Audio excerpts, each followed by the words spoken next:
this is a strategy course, it seems only natural to start with a discussion of what strategy is and what it isn't. First, consider the following strategy statements drawn from actual documents and announcements from well-respected companies. Our strategy is to be the low-cost provider. We are pursuing a global strategy. The company's strategy is to integrate a set of regional acquisitions. Our strategy is to provide unrivaled customer service. Our strategic intent is to always be the first mover. Our strategy is to move from defense to industrial applications. What do these strategy statements all have in common? Well, first of all, none of them are actually strategies.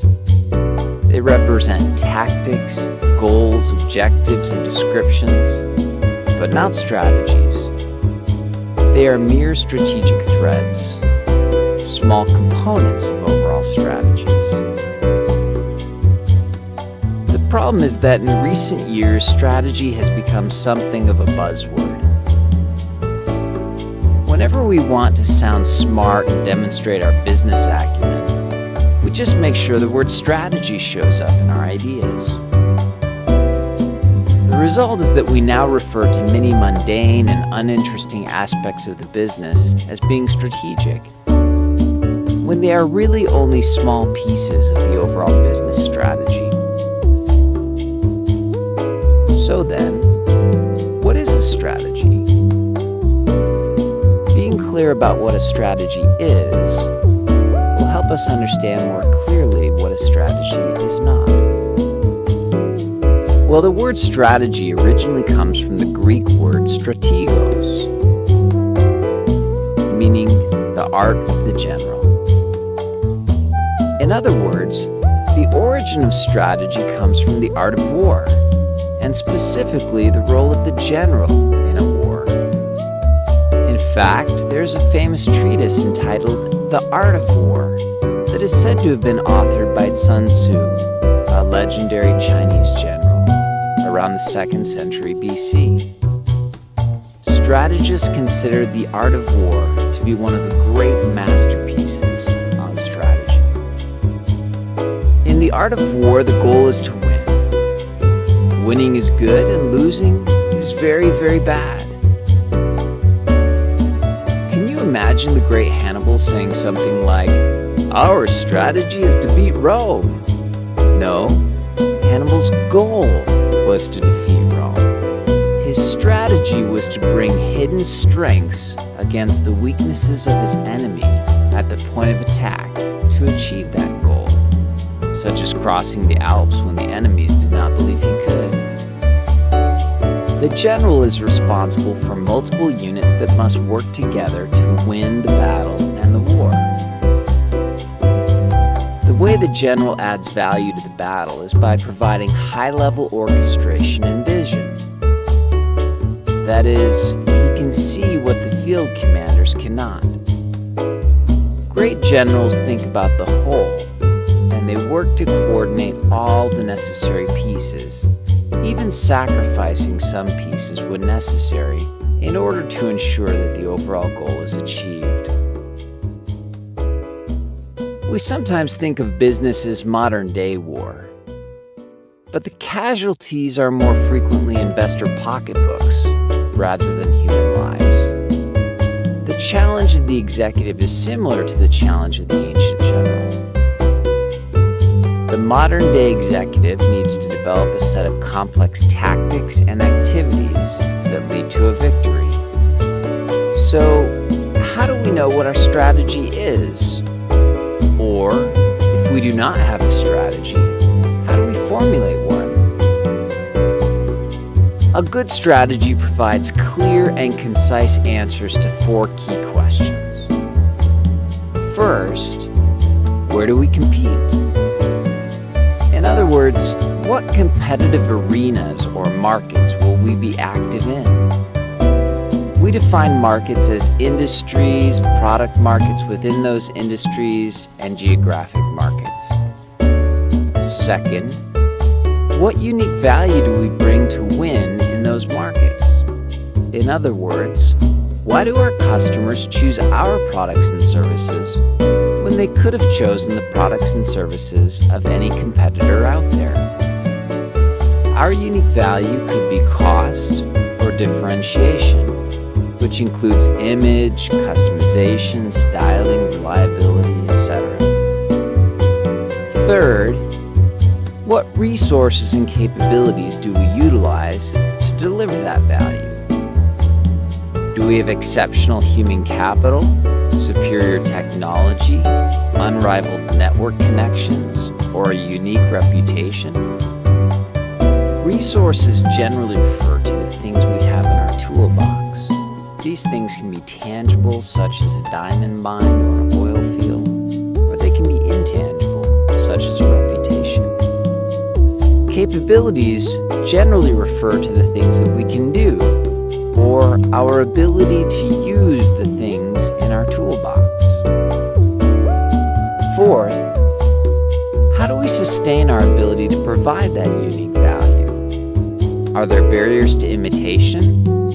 Are there factors that keep our competitors from being willing or able to replicate the value we create for our customers? This last question focuses on understanding what factors allow us to continue to win over time. So one example of a clearly defined strategy comes from IKEA. IKEA sells relatively inexpensive, contemporary, Scandinavian-style furniture and home furnishings to primarily young, white-collar customers all over the world. By being the first furniture retailer to put stores in every major country, IKEA has greater scale than local competitors. The choice of markets has helped IKEA offer their unique value propositions of inexpensive, fashionable furniture. IKEA sells this furniture in a fun and low-pressure showroom where order fulfillment is usually immediate. IKEA is able to sell inexpensive, stylish furniture because they've developed excellent design capabilities for inexpensive Scandinavian design. But perhaps even more important is the fact that products are designed to be manufactured by suppliers using mass production techniques and then shipped in flat boxes. The flat boxes require that final assembly is done by the final customer, but this dramatically drops shipping costs. Because shipping costs are so low, IKEA suppliers can manufacture furniture in high volumes and ship it around the globe. The complex interdependence of IKEA's strategy makes it difficult for competitors to imitate because they don't design their own furniture and their suppliers don't manufacture furniture in high volumes and ship in flat boxes. To imitate IKEA, they would have to completely change the way they design, manufacture, and ship their furniture. Note that we learn what IKEA does, but we also learn what IKEA does not do. IKEA does not compete in the high-end furniture business. IKEA does not try to provide high levels of service or customization to customers. IKEA designs most of its furniture, but does not try to manufacture its products. Thus, in addition to clearly articulating why we win with customers, a really good strategy also provides a clear boundary line signaling what we do not do.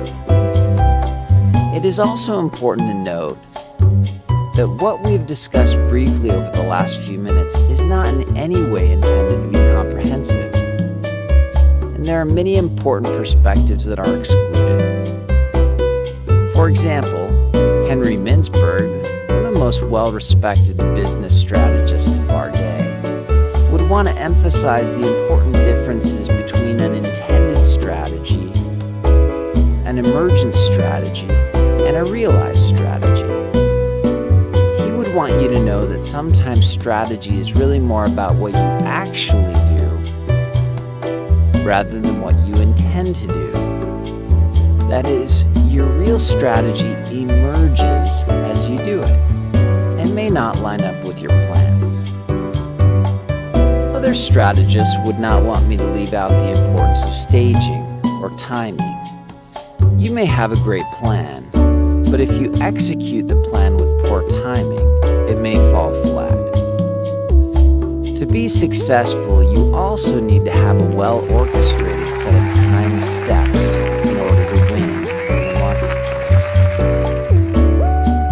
In conclusion, since we cannot adequately cover every expert's opinion in just a few minutes, I really want to focus your attention on the 4 questions we discussed before. As you strategically analyze companies and/or develop your own strategies, you need to have compelling answers to these 4 questions. First, where do we compete? Second, what unique value do we bring to the table in those markets? Third, what resources and capabilities do we utilize to deliver that value? And fourth, how do we sustain our ability to provide that unique value? When you have these answers, you will be well on your way to articulating